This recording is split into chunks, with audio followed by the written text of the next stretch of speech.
Bonjour à tous, c'est Fabax. Dans cette nouvelle vidéo, je vais vous présenter l'éditeur de CMS Webzo. Webzo est un CMS français qui permet de créer vos sites web en toute simplicité. Vous ne codez rien du tout. Tout est intégré par défaut. Je vais vous montrer un peu les différentes fonctions de celui-ci. Nous allons commencer par l'ajout du contenu. Nous avons plusieurs options qui s'offrent à vous. Les textes, la galerie d'images, les zones de fichiers, donc c'est pour le téléchargement de fichiers, des formulaires, donc c'est pour le contact, c'est pour la création de différentes choses. Un forum blog, donc des widgets, c'est des éléments que vous rajouterez vous-même. Donc des listes de diffusion, c'est pour des souscriptions de vos utilisateurs. Pour envoyer un email pour vous présenter les news de votre site, les événements, etc. Donc des sections à onglet. C'est une sorte de sous-menu que vous pouvez utiliser dans vos pages. Donc des zones partagées et Google Maps. Donc ici nous avons pour l'option de ajouter une page. Ce que nous allons faire, nous allons créer une page de test qui va nous servir tout à l'heure. Voilà, elle a été créée. L'option de page, c'est assez fourni. Donc on peut avec la gestion d'accès si vous avez un site par membre, enfin par adhésion, par mot de passe si vous voulez partager uniquement avec vos collègues par exemple. Donc d'autres options, donc c'est pour l'encodage de la page. Donc ça c'est pour les réseaux sociaux si vous voulez partager. Ça c'est pour le référencement. Et l'apparence qu'on peut remodifier si jamais on s'est trompé. Donc là moi je suis en période d'essai depuis 14 jours. Là tant que la page est créée mais qu'elle n'a pas été publiée, personne n'aura accès à cette page. Donc, ça permet de faire sa modification de son côté et de le publier une fois fini sans que les visiteurs trouvent qu'il manque une image ici, du texte. Donc là c'est la configuration de votre site. Donc là option de page c'est le même que option de page d'ici. La configuration du site ça permet de définir les URL, les noms de domaine. Une fois que vous en avez acheté un, par exemple, vous pouvez le mettre ici pour éviter d'avoir un truc assez laid, il faut le reconnaître.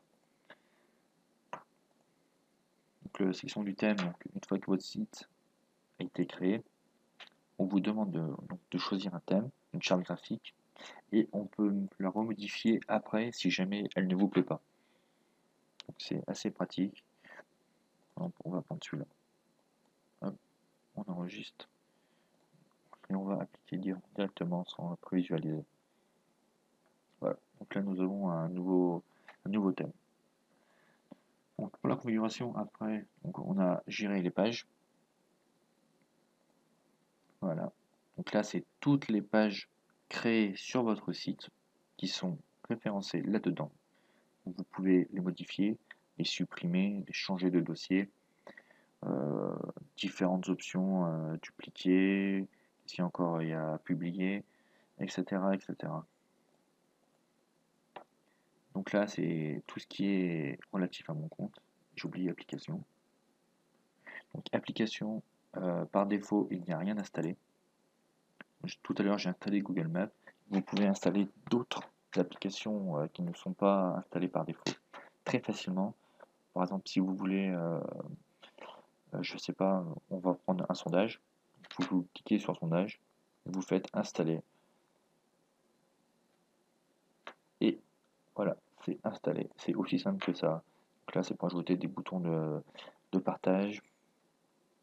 Là, c'est pour les notations de pages, le paiement, les plannings, les deals pour des coupons, des Facebook. Si vous avez une page Facebook, on peut voir le nombre de j'aime, on peut voir le partage.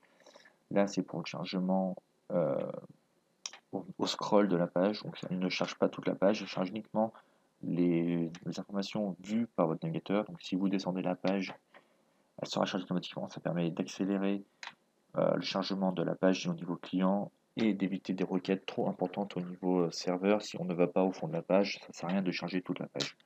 Donc là, c'est pour les news et les événements. Voilà. Configuration, donc là c'est la liste de diffusion. C'est par rapport à votre liste de diffusion d'ici. Vous pourrez envoyer des mails pour les utilisateurs qui ont souscrit à cette liste de diffusion. Et là c'est des connexions. Voilà. Donc dans ajouter du contenu, donc on peut voir que l'application qu'on a installée tout à l'heure, sondage, a été mis dans le nouveau contenu, sondage. Voilà.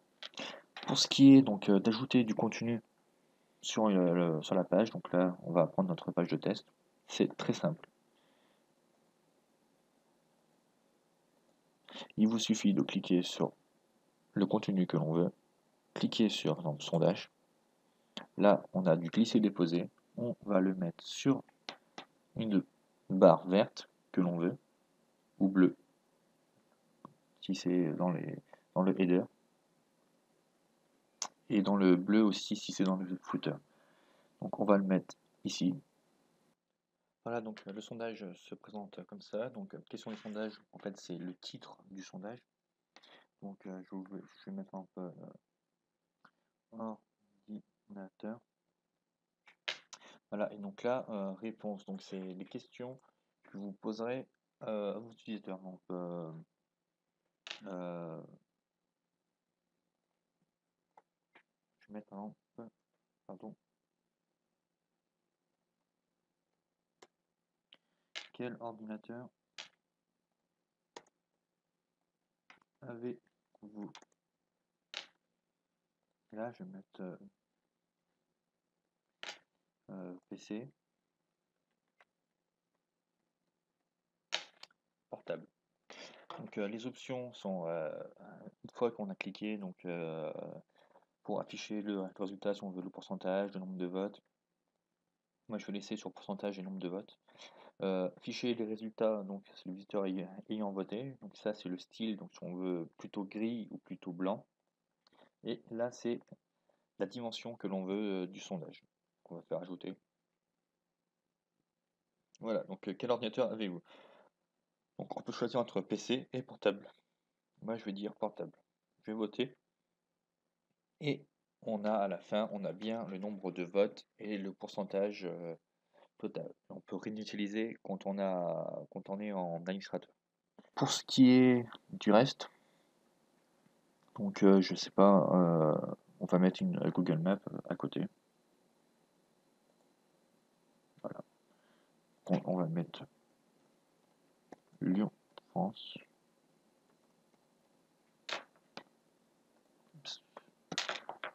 Rechercher. Donc là, il nous a bien trouvé. Et on peut modifier aussi l'apparence, la description, la taille. Et on fait ajouter. Voilà. Donc par exemple, si l'on veut plus cette option, il suffit de venir dans le coin en haut à gauche. Donc là, on a plusieurs options.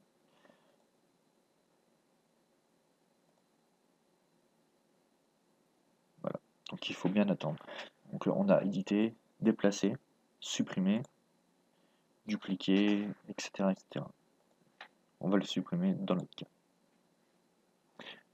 Voilà. Donc pour le garer d'image, c'est très simple. Si vous faites pareil, du glisser-déposer, vous pouvez ajouter vos contenus que vous voulez. Il y en a une d'exemple qui a été créée ici. Donc, le qui sommes-nous? Contactez-nous. Donc là, c'est pour le formulaire qu'on a vu tout à l'heure. Voilà. Donc dans cette vidéo, je vous ai présenté Webzo. J'espère que la vidéo vous a plu.